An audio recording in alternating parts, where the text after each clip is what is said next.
এবং সিদ্ধিরগঞ্জ থেকে আমি নির্বাচন করতে চাই। আগামী জাতীয় সংসদ নির্বাচনে সোনারগাঁ এবং সিদ্ধিরগঞ্জ আসনে আমি একজন প্রার্থী। বাংলাদেশ জাতীয়তাবাদী দল যদি আমাকে মনোনয়ন দেয় তাহলে এই আসনে আমি প্রার্থী হতে ইচ্ছুক।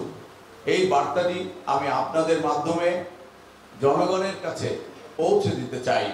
জনগণের সেবা করার মানসিকতা নিয়ে আমি এখানে সংসদ সদস্য নির্বাচনের প্রার্থী হয়েছি।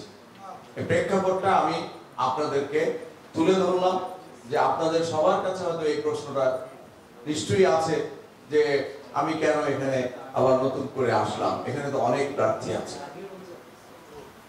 আবারও ওই কথাটাই বলবো যে দল আমাকে দিলে আমি অনুরোধ করব সবাই মিলে আমরা দলের প্রার্থীকে বিজয়ী করব।